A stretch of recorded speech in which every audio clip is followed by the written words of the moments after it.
Então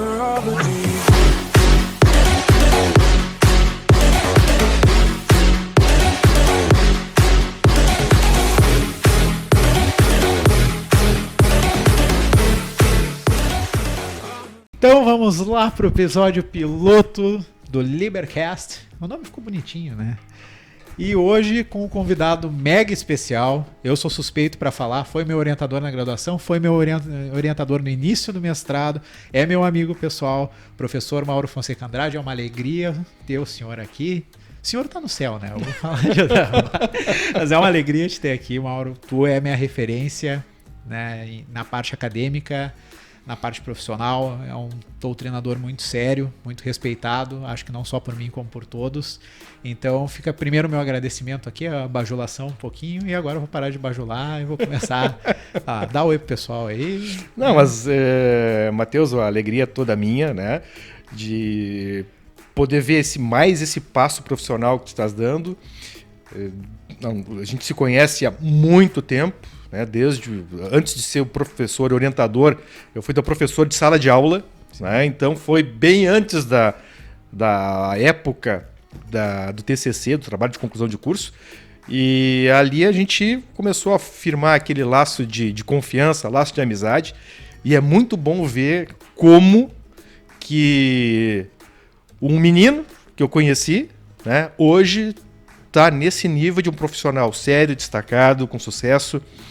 E o resultado eu já vou mandar o editor cortar essa parte, inclusive, para eu poder botar nas redes sociais, botar em tudo. Isso aqui vai até pro Lattes depois dessa.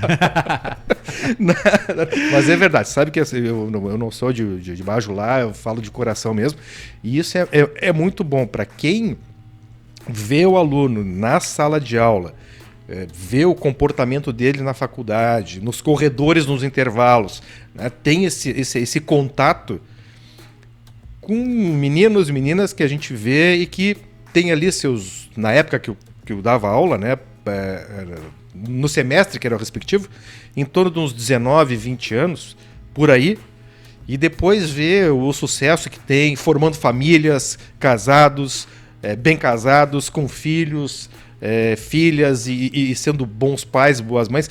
Isso é sensacional, isso é uma coisa que enche o coração assim de alegria, ver não só a parte profissional, mas também aquela caminhada humana, né, que aquele menino, aquela menina tiveram depois de passar por nós ali.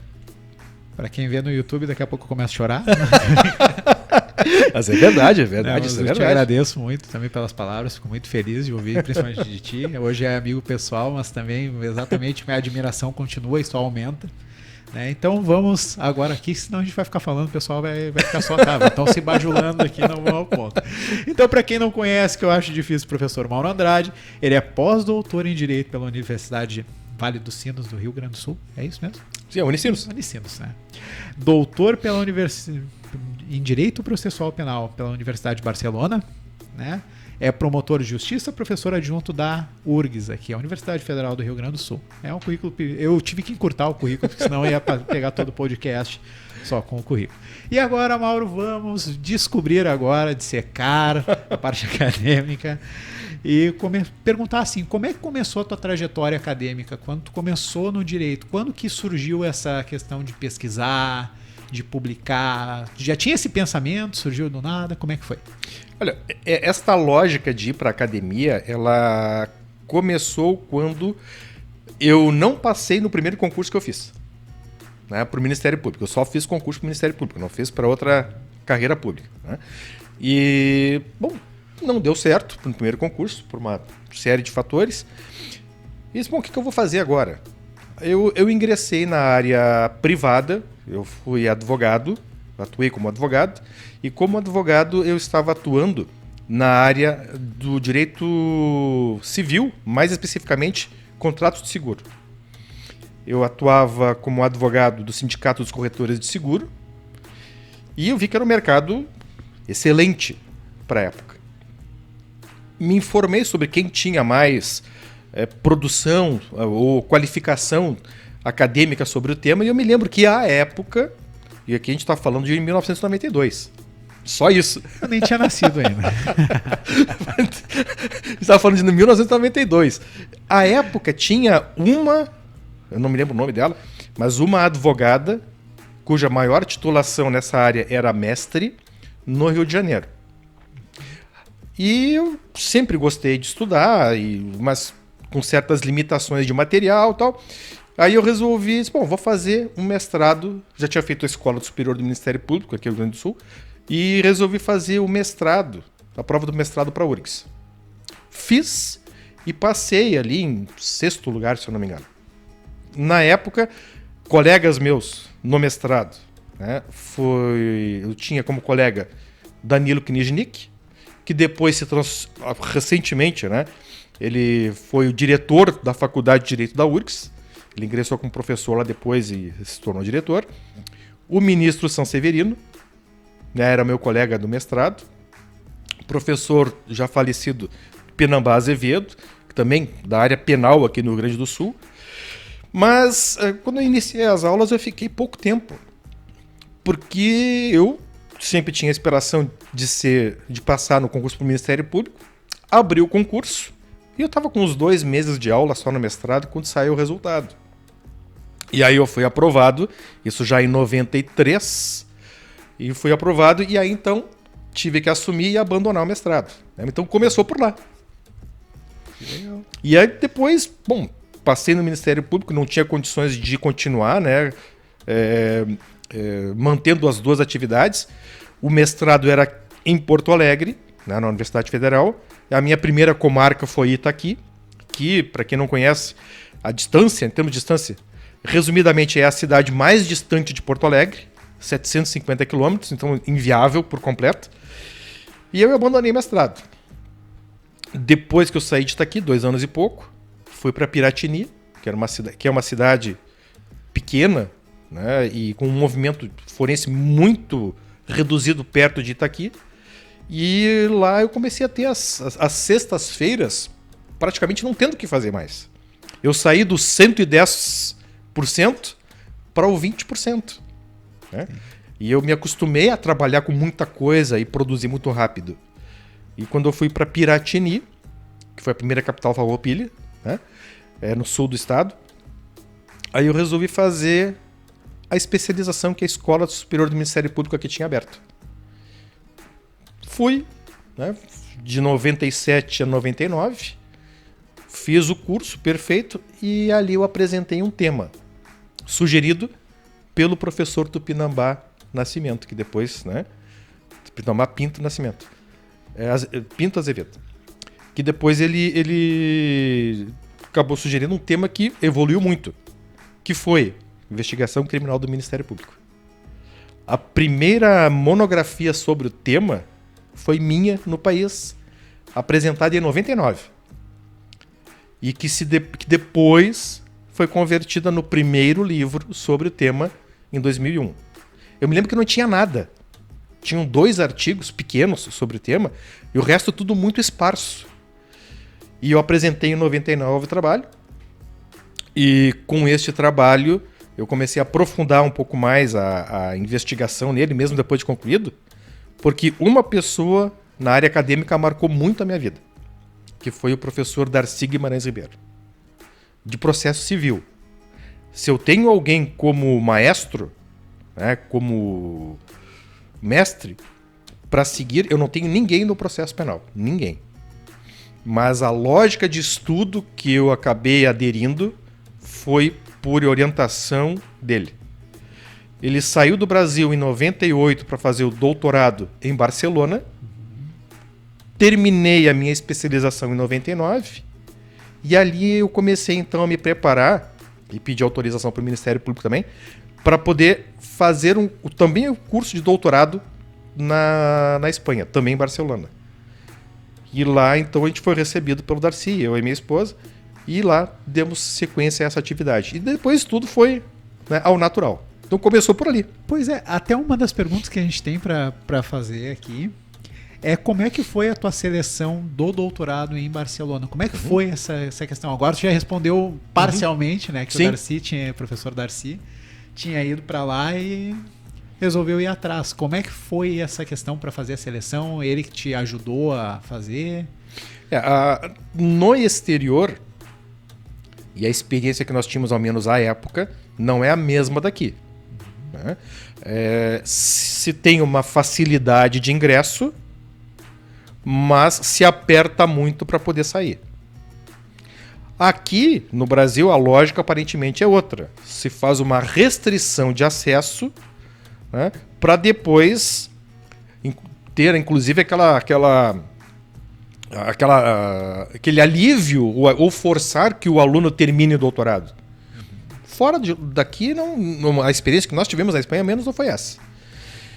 O que eu fiz para poder ingressar no doutorado?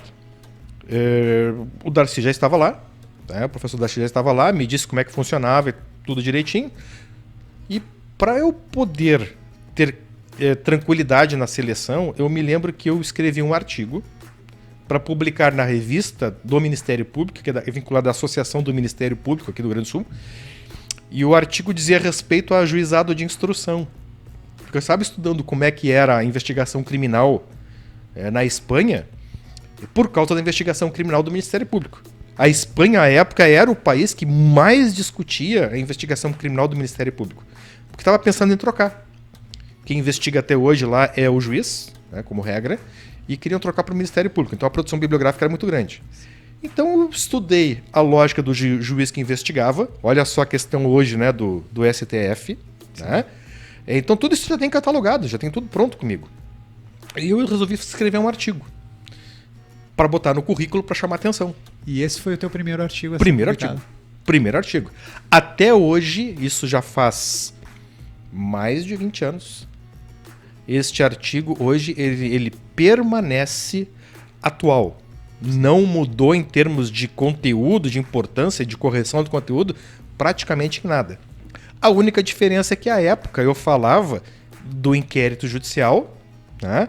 Mas aquele inquérito judicial da antiga lei de falências. Sim. Que quem presidia, por óbvio, era o juiz, né? E então ali que eu publiquei esse artigo para poder ser chamado, para imaginar ser chamado. Consegui ser selecionado, tanto eu quanto a minha esposa, nós fomos então para Barcelona e começamos o curso lá. Eu me lembro que o primeiro semestre, que eles chamavam de troncales, as disciplinas troncales, né? As troncais, as espinhas, né? A espinha dorsal do curso, tínhamos uma das duas disciplinas que eram comuns a todos os doutorandos. Olha, ele devia ter para mais de 150 alunos.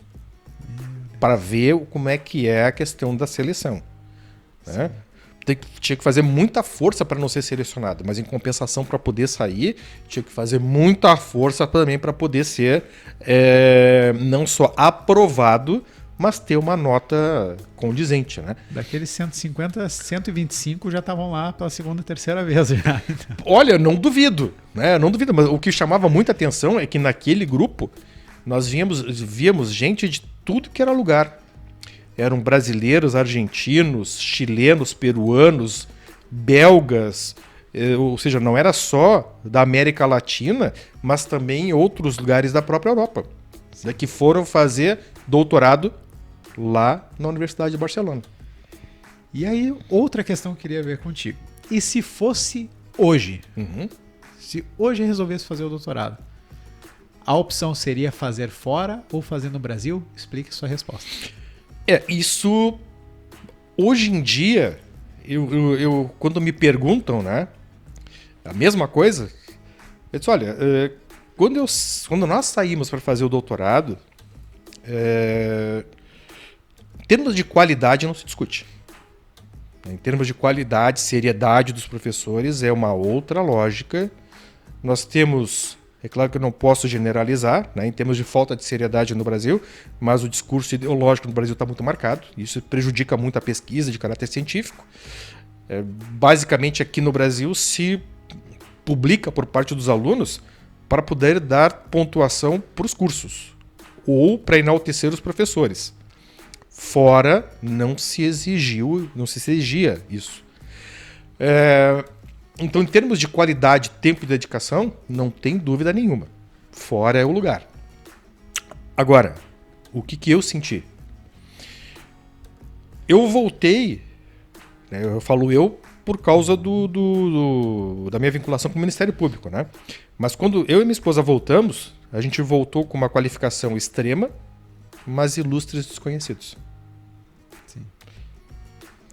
Aqui, ao menos, para quem faz a formação, os professores têm tempo de ir conhecendo o seu aluno, né, o seu orientando, abrindo uma porta aqui, de repente fechando outra lá, dependendo do desempenho dele. Sabe como é que é isso? Né? É muito raro um professor querer dar a oportunidade, porque a regra é não dar, né, se sentem muito ameaçados. Mas, enfim, essa é uma opção que cada um tem que fazer na sua visão de futuro. Por isso que o ideal, algumas vezes, é fazer o tal do doutorado sanduíche. Sim. Tem o vínculo aqui, mas tem a oportunidade de sair. E aí a oportunidade de sair, bom, aí é aproveitar todo o tempo que estiver lá, né? Que estiver fora do Brasil. Por quê? Porque a lógica que nós tivemos, ao menos, era uma lógica de... Nós não viajamos pela Europa, por exemplo. Nós não viajamos, nós nos dedicamos, baixamos a cabeça para aquilo. Tanto que quando nós voltamos literalmente na ponta do lápis. Meia tonelada de papel. Né? E aí foi entre fotocópia, mas na maioria dos casos ali eram de obras que nós compramos lá, trouxemos para o Brasil e são obras que hoje são obras consideradas raras. Sim. E que se a gente for querer fazer aqui, periga não conseguir encontrar na internet ou coisa parecida. Então, a gente foi para a fonte. Muito legal.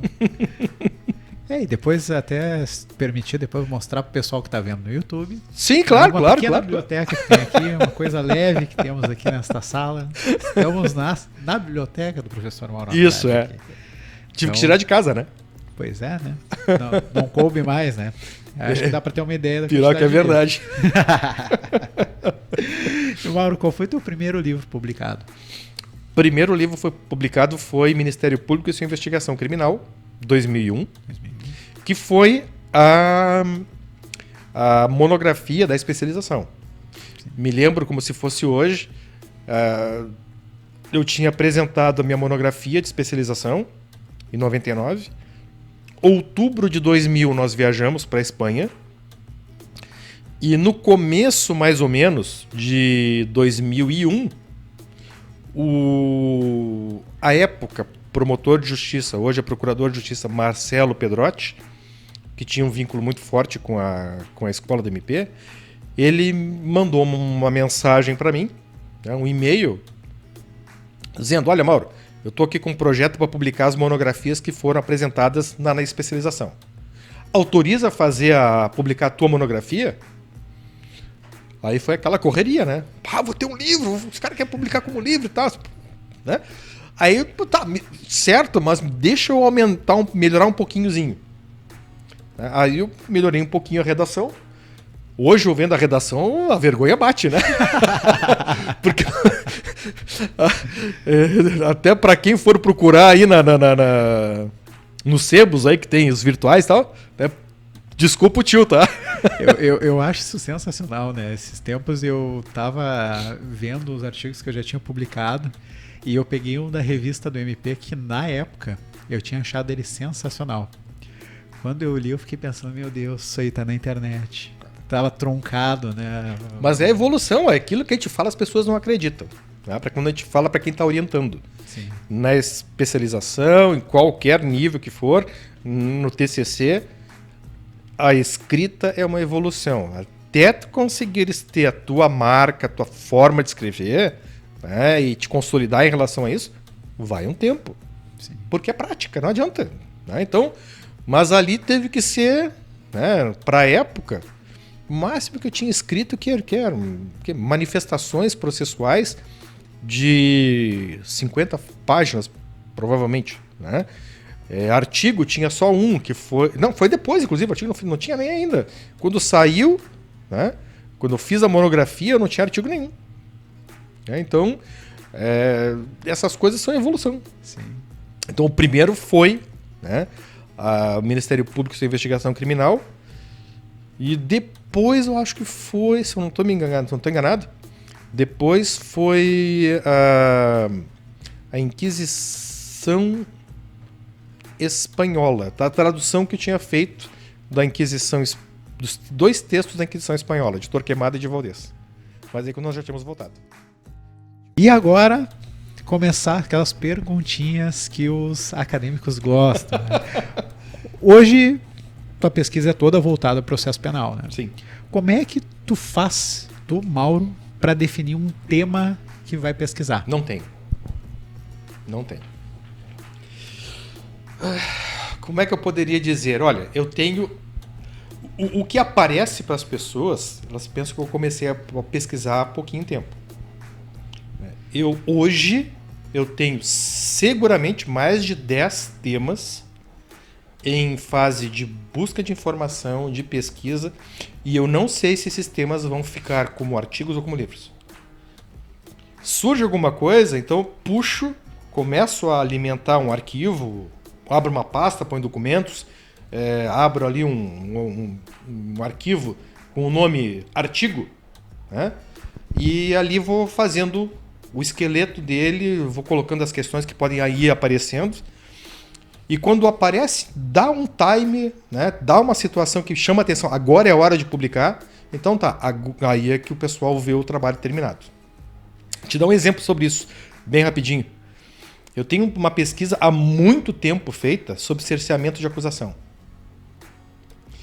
Cerceamento de acusação, podem falar, mas tu é punitivista, não sei o quê, tá.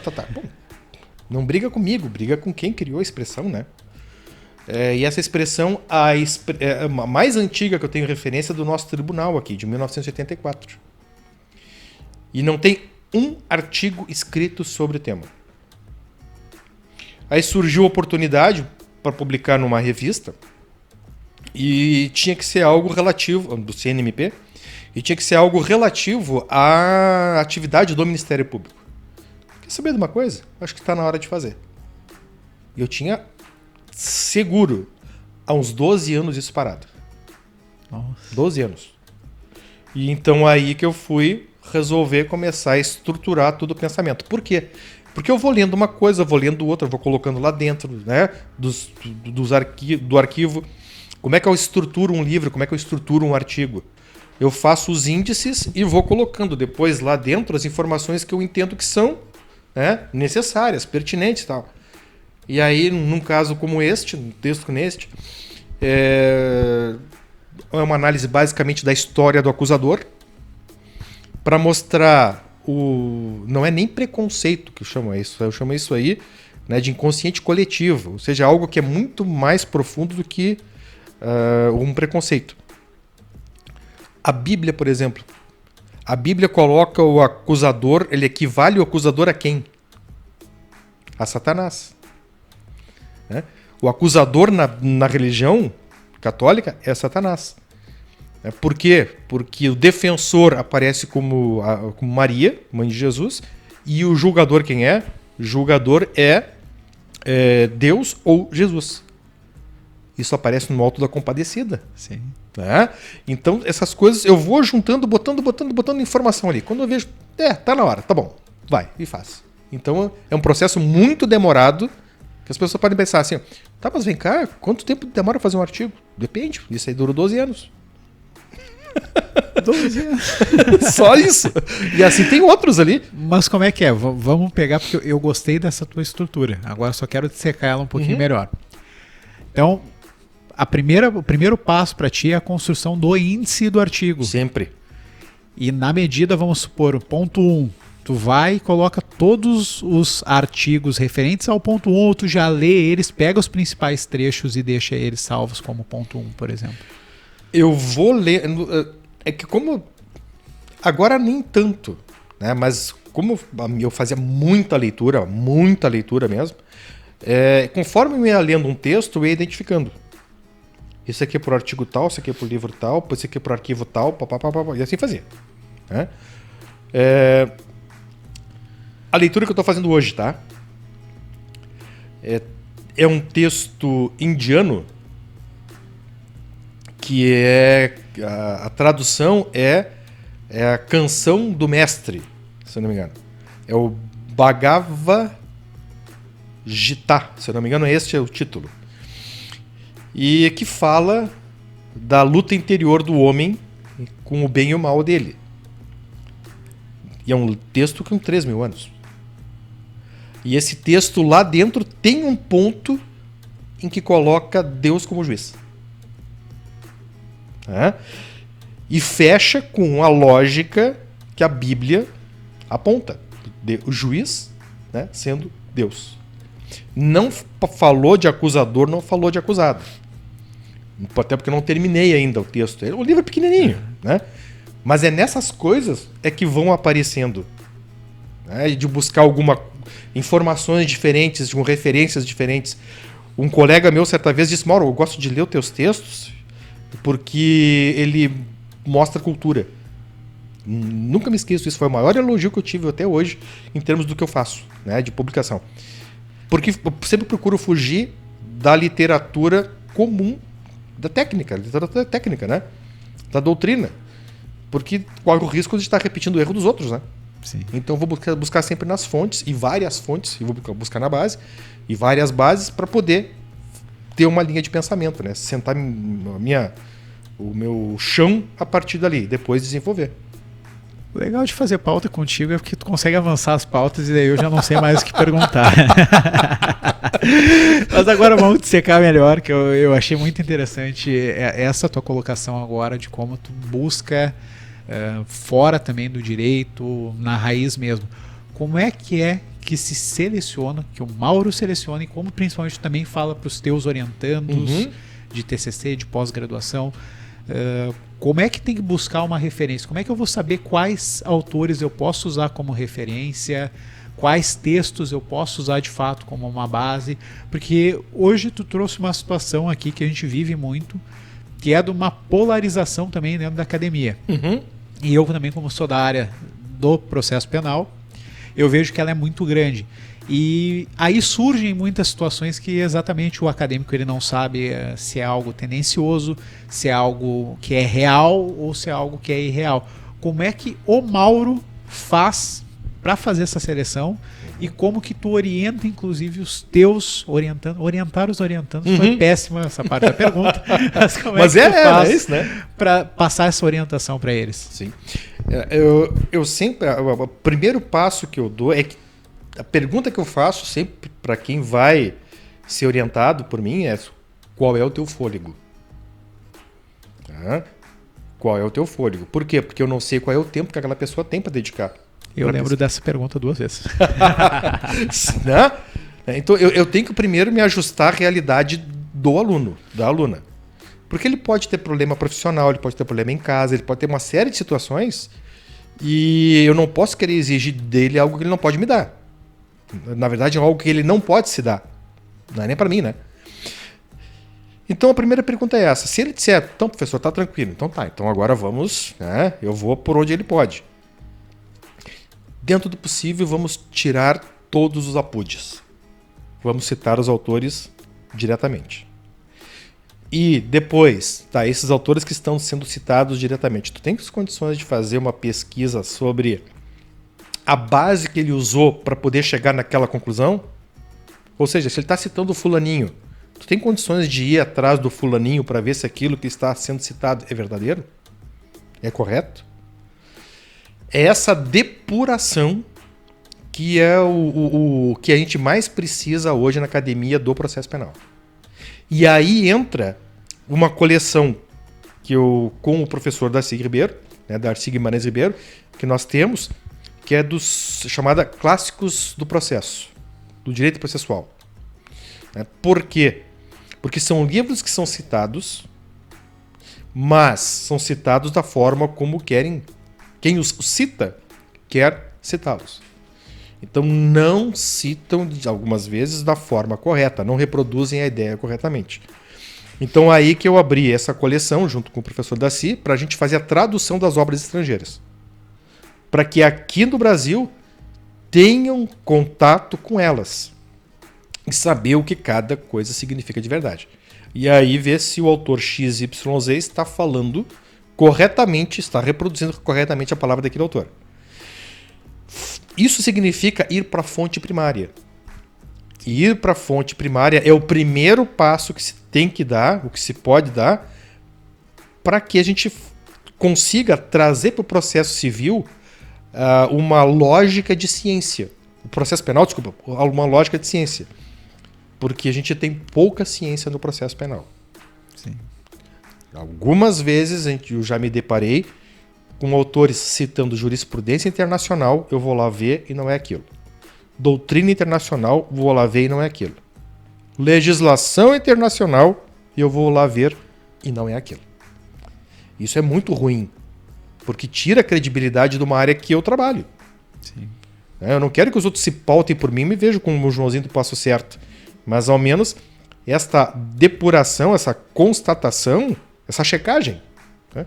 Isso é muito importante de você fazer. Sensacional. Sensacional. Não, porque é realmente assim, eu me lembro de tu falar muito essa questão, vai atrás desse autor. Aí se tinha dificuldade, tu ainda me mostrava mais ou menos, tem esse site aqui que dá pra ir. Eu me lembro que tu me mandou uma época, eu acho que foi uns 10 sites diferentes, vai ali ver. Claro, aí era pro mestrado, mas eu me recordo muito bem disso, dessa cobrança. Então aí fica essa dica pro pessoal muito importante, que vão atrás dos autores primários, né? Da literatura a fonte primária. Isso fonte aí primária, é importantíssimo. E aí vai, claro, tem uma questão de traduções, né? Mas é uma outra, é uma outra questão. Sim. É um outro problema. Mas o importante é ver se aquilo que está sendo dito por um autor, regra geral brasileiro, se ajusta aquilo que o autor estrangeiro realmente falou. Uhum. E isso não serve só para autores do processo, né? Também pode ser para clássicos de outras áreas. Vamos aí para filosofia, né? Ou vamos para autores que não, para obras clássicas que não entram tanto na lógica da filosofia, mas que narram discursos de oradores romanos ou atenienses, a história que narravam naquela época, como é que era, como é que deixava de ser, né? Autores que, Heródoto, por exemplo, né, que é considerado, chamado do pai da história, narrava sobre batalha tal, não sei o que mais. Tudo isso é tu ir para a fonte primária e ali absorver isso, porque quando a gente conhece essas fontes primárias que não são nada mais, nada menos do que a história da nossa área, ninguém derruba a gente. Ninguém derruba a gente. Quando vem falar de uma coisa, não, só um pouquinho. Tem isso. Né? E aí, bom, tu dá o cheque e depois é só fazer a peça cair, né? Sensacional. E agora, Mauro, vamos fazer uma perguntinha agora um pouco mais de critérios. Agora a gente vai sair um pouco propriamente da parte de produção, mas também trazer para o pessoal. Hoje, como é que o Mauro seleciona, por exemplo, se vai ter um orientando, principalmente agora falando em pós-graduação e mestrado, que tu esteve um período e pelo que, não sei se posso falar o spoiler, mas vou falar, pelo que me falou, pretende retornar agora a lecionar. Que critérios o Mauro utiliza para ter um orientando? Nenhum. Questão de dedicação? Nenhum? Nenhum. Eu não sou nada especial, então.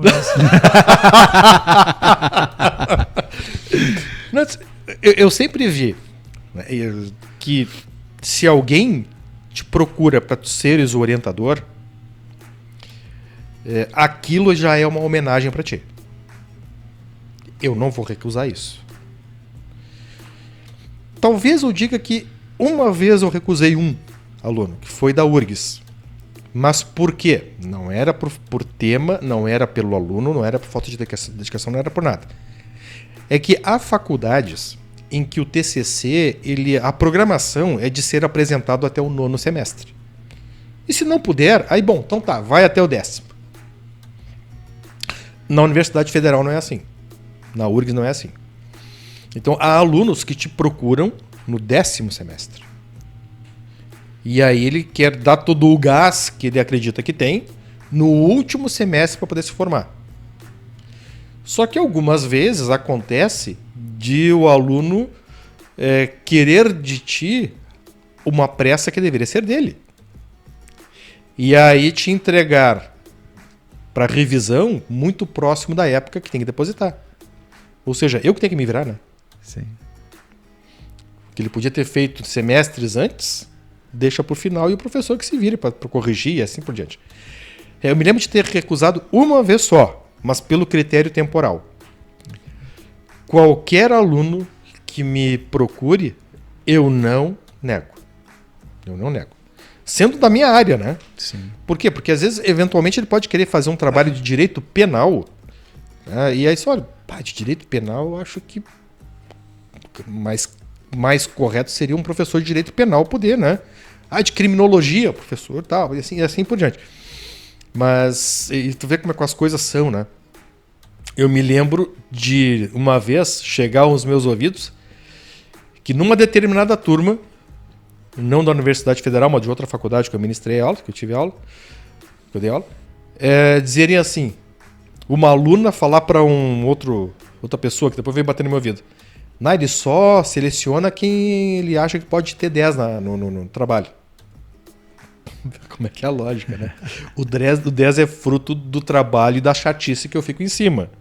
E não porque eu seleciono porque o aluno tem potencial ou não tem. Nunca fiz isso. Nunca fiz isso. E uma passagem que pra mim é sensacional, assim, que marcou muito por eu ter ido falar com os outros colegas. Eu tava no 9º semestre quando eu fiz o TCC contigo. E eu me lembro que tu fez um ensaio pré-banco bem rapidinho, assim, foi coisa simples.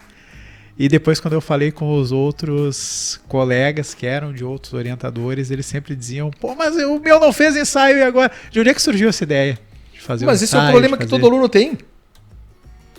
Eu tenho que estar lá para ajudar o aluno a superar uma fase acadêmica que é extremamente desgastante e estressante para ele. Ele pode até fazer um trabalho, mas como é que vai falar em público? Como é que eu começo? Como é que eu termino? Como é que eu digo? Como é que eu me porto? Né? Então, muitas vezes, isso foi de ver a dificuldade, né? O desespero, às vezes, dos alunos. Né? Então, a minha função, sempre vi isso, é de ajudar. Sim. É sempre de ajudar. E este, eu acredito que é o momento mais delicado. Porque fica lá na frente, para faculdades, né? Que na URGS, por exemplo, é numa mesa que se reúne com os professores, o aluno fica na ponta da mesa, sentado já, mas tem outras faculdades que ele fica de pé, né, no púlpito e tal, e fala, onde é que eu coloco as mãos? Como é que eu fico? Aí eu até fico brincando, né, não sei se cheguei a fazer isso pra ti. Tem alguns alunos que começam a ficar assim, ó, jogar pro lado, né? Outros começam a ficar, a mexer o pé assim, ficar levantando e descendo, né? A gente participou de uma banca uma vez que tinha um que estava jogando capoeira. Eu me lembro que fui eu que descontei isso dele. então tem algo assim, né, que como é o momento mais delicado, tá a família vendo, tem os alunos, os colegas, amigos filmando, né? Ali eu tenho que dar segurança para ele. Sim. E quando eu tô ali na mesa, muitas vezes, quando eu vejo que o aluno ainda tá nervoso e tal, às vezes aparece nas filmagens, né? Calma, vai devagar. Eu faço sinais, alguma coisa para eles, para poder, né? E mais, assim, o aluno quando tá lá falando, ele precisa olhar para alguém. Sim. Né? Às vezes os outros professores estão anotando, estão fazendo não sei o quê, e quando eu vejo que não tem ninguém olhando para o aluno, eu fixo. Para ele estar seguro. Daqui a pouco ele se perde, não tem ninguém prestando atenção em mim. Né? Então eu fico com ele ali. Então tem toda essa lógica, né, de dar o suporte até o último momento. Sim. E agora a gente migrando do Mauro orientador para o Mauro avaliador. E aqui de avaliação eu quero falar não só de TCC, mas também principalmente aqui, porque como o podcast é da revista, sim. Né, da revista Liber, eu quero saber Mauro também avaliador de artigos. O que tu leva em consideração? Quais são os teus critérios? Quais são os requisitos que tu aplica quando vai avaliar um artigo em um TCC? Linguagem é tudo. Linguagem é tudo. Saber se expressar, a gente não pode deixar de ter a ideia que quem vai escrever um artigo tem a motivação para isso. Ele pode querer pontuação para o mestrado, para o doutorado, para se manter como professor ou qualquer coisa do gênero, mas ele tem uma intenção. Só que ele não se lembra que ele não está ali para publicar algo e se ver livre, né? Ele não está ali para dizer, me desvencilhei, foi aprovado, que bom, tenho X pontos na conta agora. Né? Ele tem que captar a atenção de quem ou para quem ele escreveu. Alguns pensam que escreveram o artigo para cima. Não, ele está escrevendo o artigo para o outro. Sim. E o primeiro outro que ele está escrevendo é para o avaliador, ou os avaliadores. Então, primeira coisa, a introdução tem que me cativar. Né? O resuminho ali também já tem que dar, né, o ar da graça, tem que dar uma chamada, né, para eu poder me interessar no tema. Depois, no desenvolvimento, né, essa ter algo que flua, não vai e volte de um capítulo para outro. Né, que isso acontece. Está colocando uma definição de algo que é importante lá no terceiro capítulo, né, tópico do trabalho, quando na verdade já tinha que estar ali no primeiro ou no segundo. Forma também é importante, não pode ser de qualquer forma. As revistas muitas vezes já colocam para nós ali o que a gente tem que avaliar em que se satisfez, questão de formatação, de ABNT e tudo mais e tal. Algo que chama muita atenção, e aqui eu não estou falando de conteúdo ainda, a questão do português. Né? A pontuação, acentuação, né? Certos vícios de linguagem. Já digo, quando fala o mesmo, para mim, terminou, né? Com todo respeito, mas o mesmo não, né? Porque o mesmo falou... Isso aí não. Isso aí é uma linguagem para outro lugar. Né? Exatamente. Então tem que mostrar, dentro do possível, algo de cultura, algo de... Né? Agora, depois, no conteúdo, nós temos artigos que são para simplesmente enaltecer os seus orientadores, ou artigos de cunho científico. De cunho científico, a gente está devendo demais. Está muito reprodução dos seus professores. Para que os programas de pós-graduação tenham pontuação. Vamos pelo critério quantitativo? Terminou a pesquisa no Brasil. Porque o primeiro artigo sobre um tema inovador, ele não vai ter ninguém que vai seguir ele logo em seguida. Logo na sequência. Né? Então, até se formar essa cultura e tal, e até mesmo para ser aceito, também é muito difícil. Porque a inovação pressupõe rechaço ao que está estabelecido. E o que está estabelecido treme as bases de quem segue aquilo que está. Né? Então, para ser criticado, para ser deixado de lado, é muito fácil isso. Mas o que eu valorizo em termos de conteúdo mesmo é o caráter científico do tema. E a cientificidade, ela passa por onde? Por eu analisar os contrários e os prós daquilo que está se falando. Hoje em dia, só se acaba citando aquilo que eu quero referendar. Isso não é científico. Vou publicar um artigo científico. É muito bonito falar de artigo científico. Só que tira o científico. Assume que é só artigo. Ponto. Fica tudo mais fácil.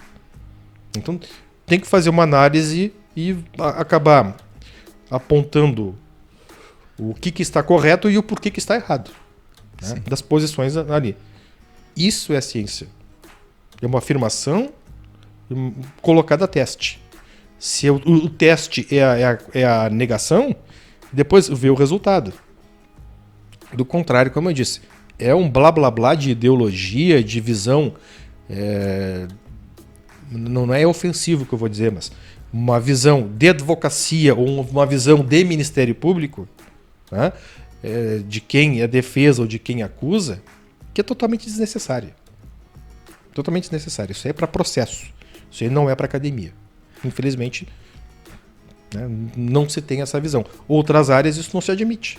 Sim. Tanto que no direito, a parte mais ideologizada e com menos credibilidade científica é o processo penal.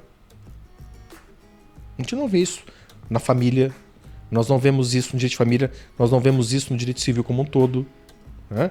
É muito menos belicoso, né? Esses outros ramos são menos belicosos, e o processo penal ele é muito belicoso. Sim. Mas ele não avança, né? Por causa de coisas assim. E até agora, Vou sair um pouquinho da minha pauta, mas é porque me surgiu a curiosidade, assim.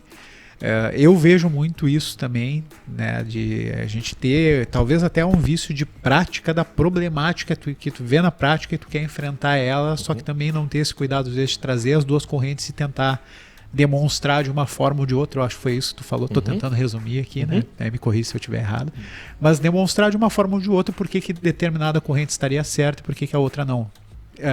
Expor e contrapor as duas, né, para que possa chegar em um denominador, inclusive que esse denominador possa ser avaliado por terceiros também.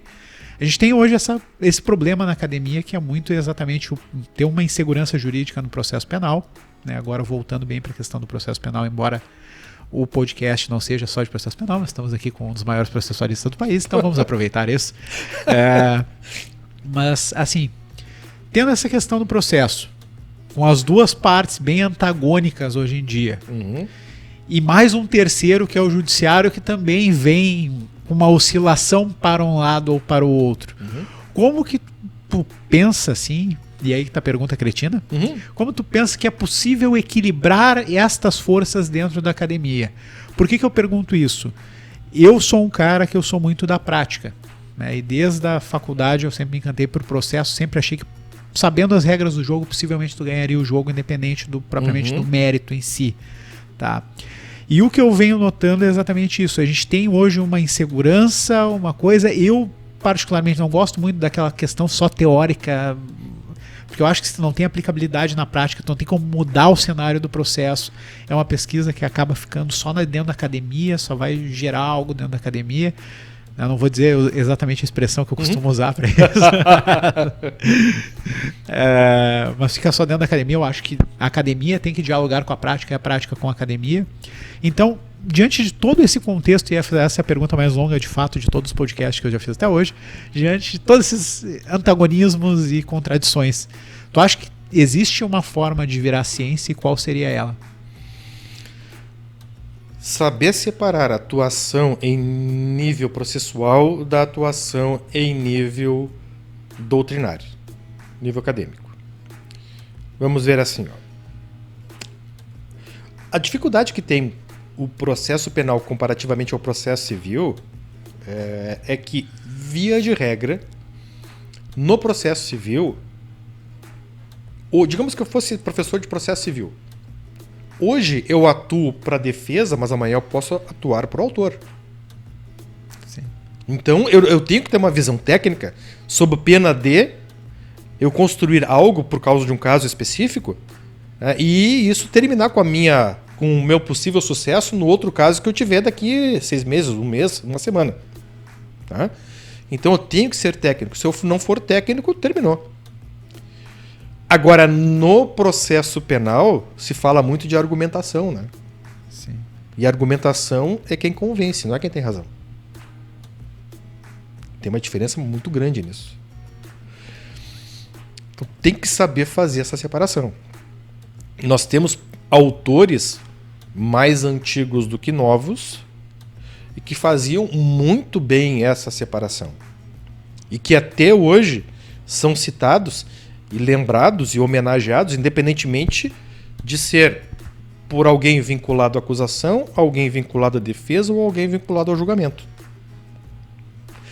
É esta lógica. O processo penal brasileiro, ele deu um passo atrás gigantesco, e eu até tenho mais ou menos uma data, um ano, 2005 para cá.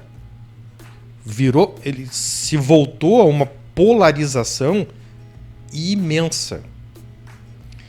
E isso só prejudicou as relações.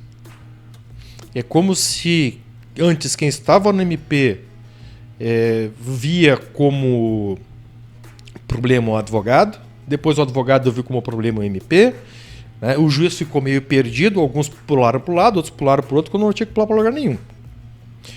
Uma grande marca disso, não querendo entrar nessa discussão específica, só para lembrar, né? É a luta pela defesa ou rechaço da palavra garantismo. Sim. Alguns procuraram chamar para si aquilo para colocar dentro tudo que quiseram, até para significar o que nunca significou, e aí se criou a lógica de quem não pensa como a gente, ele é antigarantista. porque era demonizar quem não concordava com aquilo, que até mesmo quem trouxe essa expressão para o Brasil nunca disse. Então aí começou essa briga, né? E para colocar dentro, muitos colocaram dentro, e aqui o Rio Grande do Sul foi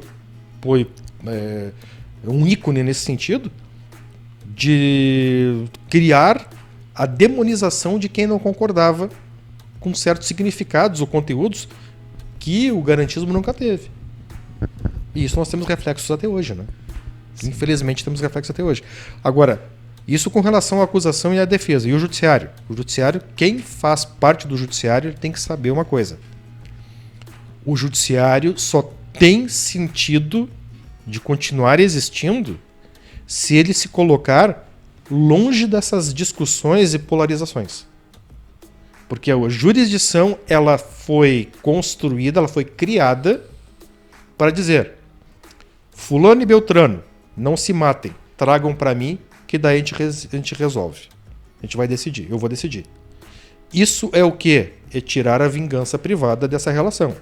Agora, se eu me posiciono, como eu vi agora esses dias, né, é um artigo que fala que o juiz tem que levar mais em consideração o que a defesa produz do que a acusação, ou que o juiz, como no artigo 3A hoje do CPP, né, que está suspenso, mas enfim, colocar um juiz considerado juiz defensor, tu coloca o juiz assumindo um lado. Tu tá tirando dele a resistência da vingança privada. Desmanchou a lógica de manutenção de sociedade. É aí que surgiu. E se isso não serve mais, por que eu vou esperar que o judiciário faça uma coisa que eu não tenho mais confiança? Pronto, foi-se. Terminou. É esse o papel do judiciário. Até mesmo na academia. Sensacional. Eu ainda estou refletindo com uma das frases que tu falou ali. Até na chamada do podcast a gente vai separar aqui, para quem está ouvindo e não viu no Instagram, a gente vai separar uma frase. Eu já até peguei qual é a frase. Mas agora, para poder fechar depois dessa filosofia densa aqui, até vou te citar agora depois nos artigos que tu fala, porque eu achei sensacional. Agora, duas perguntinhas rápidas e para a pergunta da audiência e a gente poder fechar aqui. Primeira perguntinha. Pós-doutorado. Mito, verdade, caviar. Nunca vi nem como só os falar. Olha, depende do cliente, né? Depende do cliente. Pós-doutorado é titulação? Olha, como titulação ele não é.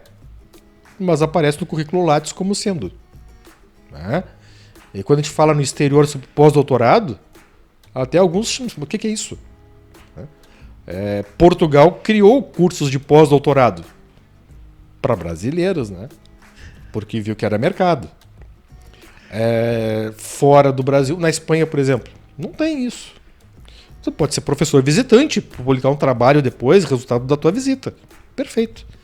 Então tudo vai depender do quê? Do teu, da tua seriedade em fazer aquilo que tu te propuseste. Sim. Perfeito. Realidade, eu tenho um trabalho que seria para pós-doutorado que até hoje eu não publiquei. Qual? Eu estou tentando publicar, né? Esse trabalho tem 20 anos de pesquisa. Conseguimos ganhar daqueles 12, agora chegamos ao marco de 20. Frouxo, né? Que é sobre juizado de instrução, né? Sobre inquérito judicial. Eu tenho que parar e escrever porque eu tenho uma pesquisa pronta há muito tempo, que eu comecei a fazer junto com a tese de doutorado. E hoje a gente está vendo isso no Supremo. Exato. É o momento. E eu acho que o STJ também agora. O STJ ele fez uma portaria 58, se eu não me engano, né? E foi suspenso o inquérito judicial. Recente, faz umas 2-3 semanas mais ou menos. Né? Foi suspenso. Por ordem do Supremo. Então, se tem um trabalho legal para fazer, beleza, descarrega ali. Né? Caviar, só se for aquele artiguinho que vai publicar, um artiguinho mais ou menos, e vai chamar aquilo de pós-doutorado. Sim. Qual se era sério? Se não, como é que era a pergunta? No final era caviar, né? Mito ou verdade? Mito ou verdade? Não, mito, como eu disse, titulação não é. Verdade, se a pesquisa é feita seriamente. Né? Caviar, bom, Pra rotar peru, desculpa a expressão, né? Aí vai daquele que, né, se quiser mais para autopromover ou não. Né? Eu, quando fui fazer o pós-doutorado, eu fui fazer na Unicinos e eu segui quem? Eu fui atrás da pessoa que me influenciou positivamente para fazer o doutorado, né, que foi o professor Darcy. Como ele tinha a matéria no doutorado dele lá, né, curso de doutorado, e que eu fui para fazer pós-doutorado, acompanhando as aulas dele, que era de processo e democracia, eu tive alguns trabalhos que derivaram disso. Um trabalho foi um artigo, Processo Penal e Democracia, numa coletânea que teve aí alguns professores conhecidos e personalidades conhecidas aqui no Brasil, né, sobre isso. O amigo que me convidou foi o Bruno Amaral Machado, professor, promotor de justiça no Distrito Federal e professor do curso de doutorado numa das universidades de lá. E foram 2 tomos. E dentre uns dos convidados foi o ministro Rogério Schetti, por exemplo, só para ter uma ideia. Né? Então foi um trabalho legal para lá. Outro trabalho derivado do pós-doutorado foi Processo e Democracia, né, de Calamandrei, Piero Calamandrei, que não tinha tradução para nenhum idioma, para o idioma português. Né? É um livro da década de 50 que foi traduzido para o espanhol em 60 e em 2017, se eu não me engano, foi traduzido para o português. 2017, 2018, para o português. Tudo derivado do pós-doutorado. E assim, outros vários artigos eu fiz também, né? Se eu não estou enganado, até mesmo os textos sobre a audiência de custódia. Então foi muita coisa derivada disso. Não teve um trabalho específico, né? Bom, um tomo, né? Não, foram várias coisas e derivados do que eu aprendi e pude pesquisar com ele, né? Fantástico. Então se produziu bastante. Se produziu bastante. E agora uma outra pergunta. Um livro que você leu no direito e mudou a sua visão, e um livro fora do direito que tu leu e pensou assim, isso aqui mudou a minha visão de vida, de mundo, enfim. Um livro no direito que mudou minha visão foi durante o doutorado, de um autor que infelizmente já faleceu. O nome dele, ele é um argentino, Julio Mayer. Eu tinha comprado o primeiro tomo do livro dele. Né? E eu disse, olha, o que esse cara aqui escreveu é sensacional. Sensacional. Ele fez, melhor dizendo, uma retrospectiva histórica de vários institutos, né, para dar a origem das coisas, que era a lógica que eu tinha seguido por causa do professor Darcy. E ali eu vi, isso aqui me serve. Gostei desse estilo, né? E encaixou com o que eu estava fazendo por influência do Darcy também. E então vamos adiante. Então este foi o do direito. Fora do direito, eu não tenho como nominar agora. Por quê?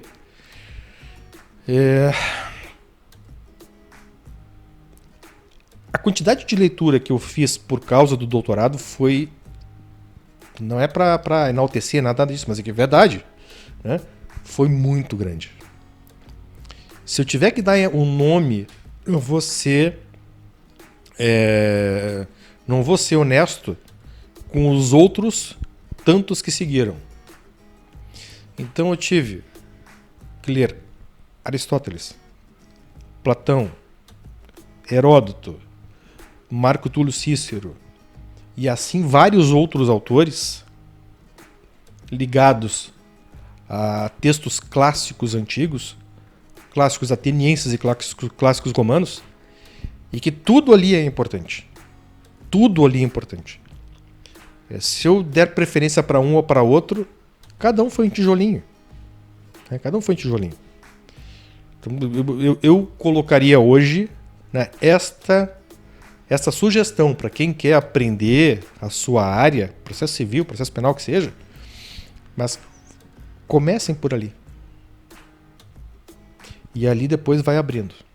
Vai abrindo.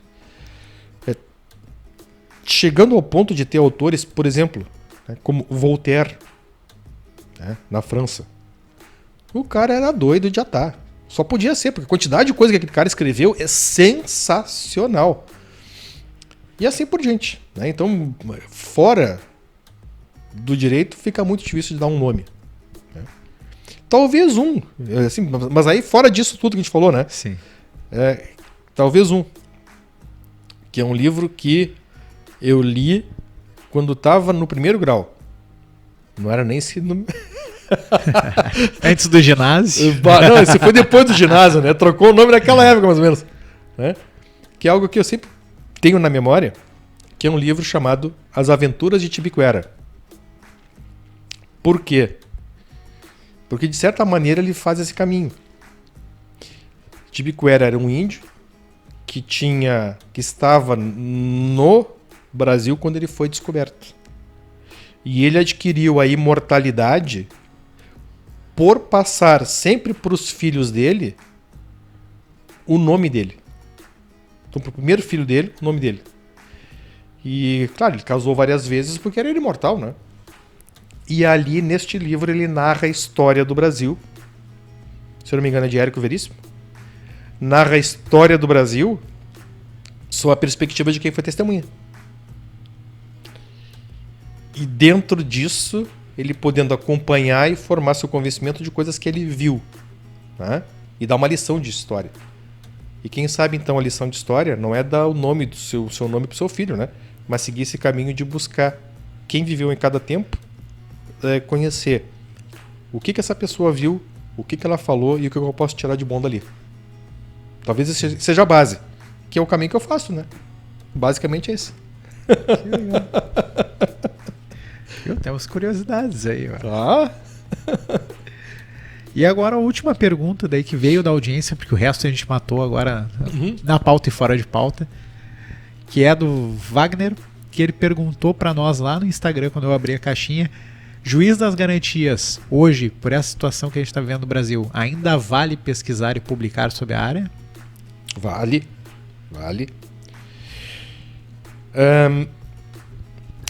Como título Juiz das Garantias, um trabalho que eu tive, né, que eu publiquei, até onde eu sabia foi o primeiro, com este título, onde eu fui analisar a figura do Juiz das Garantias, né, a figura proposta no projeto de lei do Senado número 156 de 2009. Bom, essa figura, o Juiz das Garantias, chegou para o Brasil com alguns fundamentos. E os fundamentos que foram apresentados, ao menos nesta pesquisa que eu fiz, nenhum deles convence. É bom que se diga, eu não sou contrário à figura do Juiz das Garantias. Mas ao menos que se seja sincero para dizer, não, o juiz que atuar até determinada fase não vai poder participar do julgamento porque não se quer. E não por causa de justificativa A, B ou C. Essas justificativas não são corretas, a partir da própria lógica dos institutos que invocaram. Vamos lá, sistema acusatório, pressupõe o juiz das garantias? Não. Nunca pressupôs. Por quê? Porque o juiz que pratica um determinado ato, ou não pratica um determinado ato, como é que eu vou dizer que ele perdeu a imparcialidade por causa daquilo? Aí nós vamos ter que ver qual é o critério que leva à formação do convencimento do juiz. Bom, se é por ele tomar contato com uma folha de papel, como o CPP hoje prevê, embora esteja suspenso, mas isso já estava previsto lá nos projetos CPP anteriores, né? Tanto o 156 quanto o 8045, que é da Câmara dos Deputados, um juiz que tomar conhecimento da abertura de um inquérito policial com um ofício tem que se dar por impedido. Ele é impedido. Se ele tomar conhecimento da prisão de uma pessoa, mesmo não sabendo o nome dessa pessoa, ele vai estar impedido. Isso é confundir tomar conhecimento com firmar convencimento. São coisas bem diferentes. E o fundamento do impedimento e da suspeição é a quebra ou suposta quebra, a presunção de quebra de imparcialidade. Não tem como falar isso. E quando se justifica também com a quebra do princípio acusatório, que se diz isso, no projeto de CPP, lá no 156, na exposição de motivos. O que é o princípio acusatório? É a necessária diferenciação entre quem acusa e quem julga. Tá, mas se eu conceder a liberdade para o sujeito, relaxando a prisão dele, onde é que eu estou sendo aqui acusador como julgador, como juiz? Onde é que eu estou me miscuindo em função de acusador? Se eu concordar e nomear um assistente técnico para a defesa, conforme está previsto no CPP, como motivo de o juiz não poder atuar na fase probatória depois, como atividade de das garantias. Pô, a defesa me pediu para nomear um assistente técnico, concordei, está nomeado. Então tá, era o que tu querias. Isso é para a defesa. Onde é que eu estou sendo acusador aí? Não tem sentido isso. Fora do Brasil, isso dentro do Brasil, né? Fora do Brasil. Aí podem dizer, mas tem o Tribunal Europeu dos Direitos Humanos que diz isso, aquilo e aquilo outro. Né? Então, se o juiz decretar uma preventiva, ele pode estar antecipando, ele já vai estar se convencendo. Tá, vamos ver como é que é fora. Fora do Brasil, o juiz que atua na fase de investigação e até um pouquinho mais depois, ele pode julgar? A regra é que não. Por quê? Essa é a pergunta que ninguém faz. Por quê? Porque fora do Brasil, as regras, a exigência para quebra de direito fundamental, de qualquer direito fundamental, busca apreensão, interceptação telefônica, prisão cautelar, que seja, só para ficar por aí, exige um aprofundamento no exame da autoria.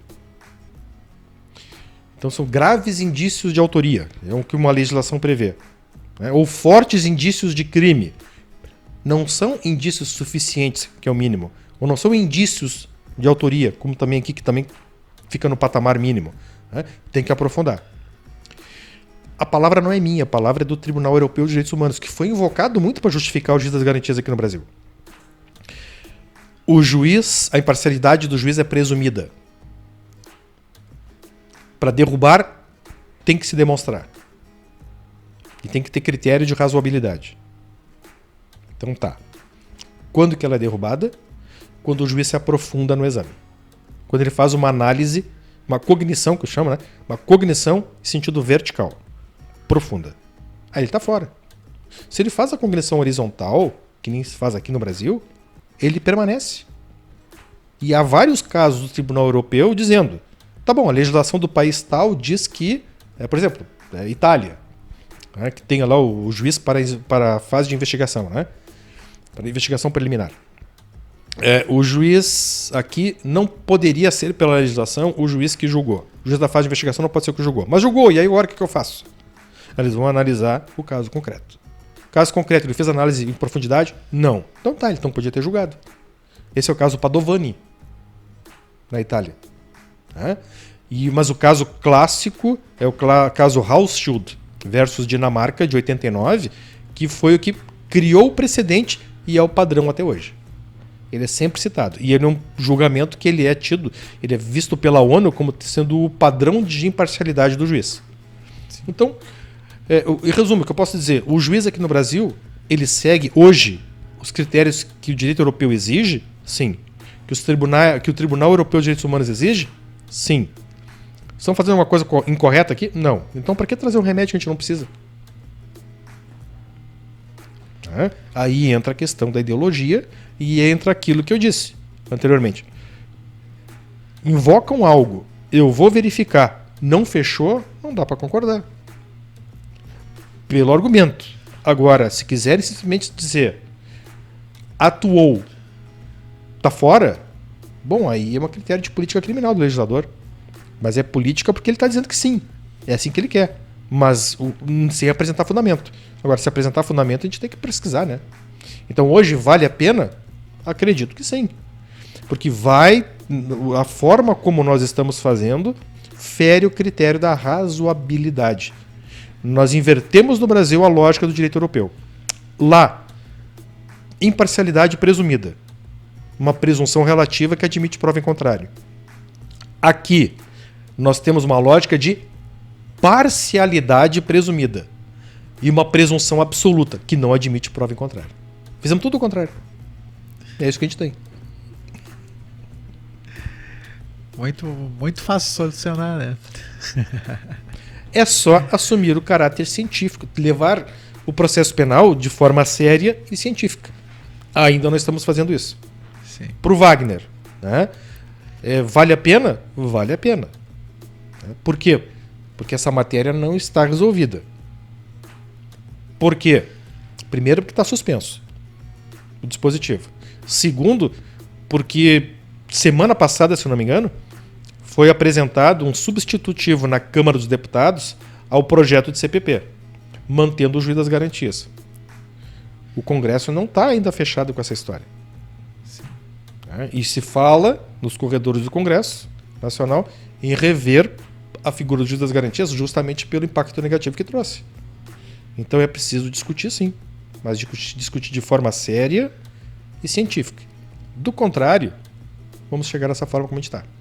Não nos esqueçamos que a forma como o processo penal está sendo construído hoje em dia, né, é um processo penal que coloca o juiz junto com o defensor.